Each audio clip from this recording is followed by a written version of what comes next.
আসসালামু আলাইকুম এভরিওয়ান, আপনারা সকলে কেমন আছেন? আশা করি সবাই অনেক ভালো আছেন। আলহামদুলিল্লাহ আমিও অনেক ভালো আছি। আজকে আমি আপনাদের কাছে আর একটা ভিডিও দিতে চলে আসলাম। আমার নতুন আর একটা রেসিপিতে আপনাদের সবাইকে স্বাগতম। পুরো ভিডিওটা দেখবেন, স্কিপ করবেন না। পুরো ভিডিওটা দেখে একটা লাইক করে পাশেই থাকবেন। এই যে দেখুন, আমি আজকে ছোটো মাছের অনেক মজাদার একটা রেসিপি রান্না করব, এটাই আমি আপনাদের সঙ্গে শেয়ার করব। পুরো ভিডিওটা দেখে আপনারা কিন্তু পাশেই থাকবেন। চলুন পুরো ভিডিওটা আমি কীভাবে রান্না করি সেটাই দেখাবো। এই যে এখানে আমি দেশি ছোটো ছোটো আলু নিয়েছি। এভাবে ছোটো ছোটো আলু আমি চোকলা ছেড়াইছি না।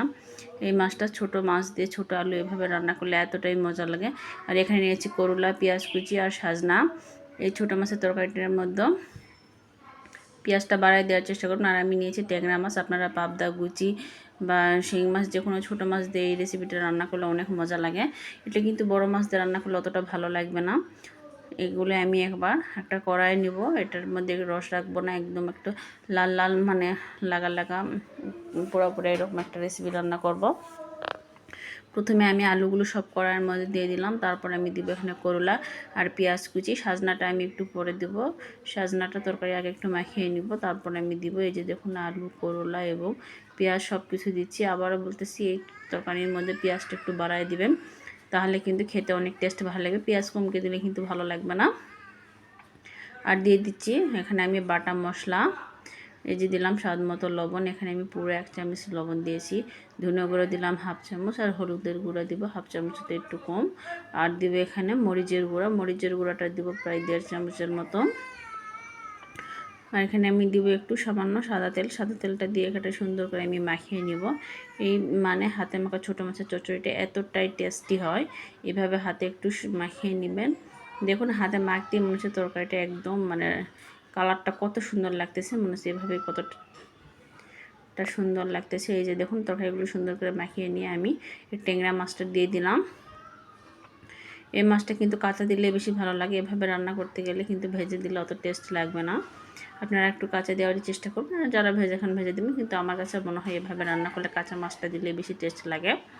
আর উপর দিয়ে যে আমি সাজনা কয়টা দিয়ে দিলাম। সাজনার ডাঁটাটা দিলে তরকারির স্বাদটা অনেক বাড়বে। আপনাদের কাছে সাজনা না থাকলে সাজনাটা স্কিপ করবেন, কিন্তু এই ডাঁটাটা দিলে টেস্টটা আরও বেশি ভালো লাগে। এখানে আমি অল্প পানি দিলাম, বেশি পানি দিব না, কারণ এটা ছোটো আলু আমি কুচি করে পাতলা করে নিয়েছি। পেঁয়াজ এই তরকারিটার মধ্যে আমি রস রাখবো না, একদম একটা মানে লাগা লাগাভাবে রান্না করব।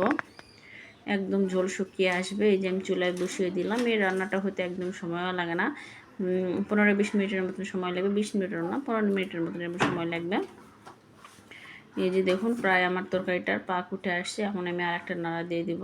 নাড়া দিয়ে সব রকম মশলাটা আমি মানে একটু নাড়া দিয়ে দিব। আর এখন অবধি আমার ভিডিওটি আপনারা যেসব বন্ধুরা দেখতেছেন তারা প্লিজ একটা লাইক করবেন। লাইক করে যারা নতুন আমার ইউটিউব চ্যানেলে ভিডিওটি দেখতেছেন সেসব বন্ধুদের বলতেছি, প্লিজ একটা সাবস্ক্রাইব করে পাশে থাকা বেল আইকনটা ক্লিক করে দিবেন। আবার নতুন কোনো ভিডিওতে নোটিফিকেশন পেয়ে যেন চলে আসতে পারেন। আর যেসব বন্ধুরা তো সাবস্ক্রাইব করে দিয়েছেন তাদেরকে অসংখ্য ধন্যবাদ। অনেক আপু ভাইয়ারা আছে আমি দেখি ভিডিওতে আপনারা সাবস্ক্রাইব করেন, সাবস্ক্রাইব করে উঠে নেন, কিন্তু সাবস্ক্রাইব করে উঠে নেওয়ার চেয়ে সাবস্ক্রাইব না করাই ভালো আমার মতে। প্লিজ আপনারা সাবস্ক্রাইব করে যদি উঠে নেন তাহলে কিন্তু সাবস্ক্রাইব করার দরকার নেই। বন্ধু হয়ে যদি পাশে থাকতে চান তাহলে একটা সাবস্ক্রাইব করে পাশে থাকা বেল আইকনটা ক্লিক করে দিবেন। এই যে দেখুন, আর একটু রস কমে গেছে। এখন একটু নিচ থেকে লেগে যাওয়ার সম্ভাবনা থাকবে। পেঁয়াজটা বেশি দিলে দেখবেন তরকারিটার ঝোলটা একটু ঘন ঘন গাঢ় গাঢ় হয়। এই যে আমি নিচ থেকে হালকা করে একটু নেড়ে দিলাম, নেড়ে দিয়ে আবার আমি ঢেকে দিব।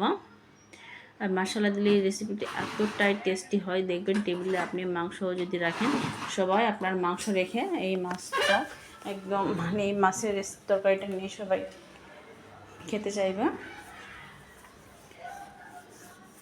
এই যে আমার তরকারিটা একদম কালারটা দেখে বোঝা যাচ্ছে কতটা সুন্দর হয়েছে। আর নিচ থেকে লেগে লেগে যাওয়া অবস্থা হয়েছে। আমি প্রথমেই বলেছি তরকারিটার মধ্যে আমি ঝোল রাখবো না, একদম লাগা লাগা হইবে।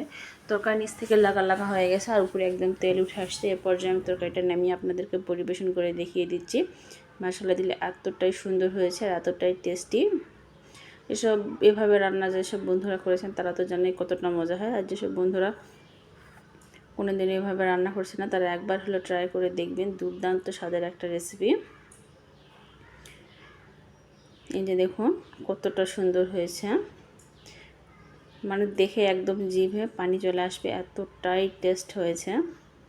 এভাবে মশলা দিলে আপনারা একবার হলো ট্রাই করে দেখবেন। আর আমার ভিডিওতে আমার এই রান্নাটি আপনাদের কাছে কেমন লাগলো সেটা প্লিজ একটা কমেন্টে বলেই যাবেন। আপনাদের কমেন্ট করে নতুন নতুন ভিডিও বানাতে আমি উৎসাহিত হই।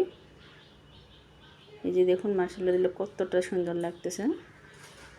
এভাবে আপনারা ছোটো মাছ দিয়ে যদি রান্না করেন তাহলে কিন্তু খুব ভালো লাগে। সবাইকে জানাই আল্লাহ হাফেজ। আমার নতুন কোনো ভিডিওতে আসবো। আল্লাহ হাফেজ।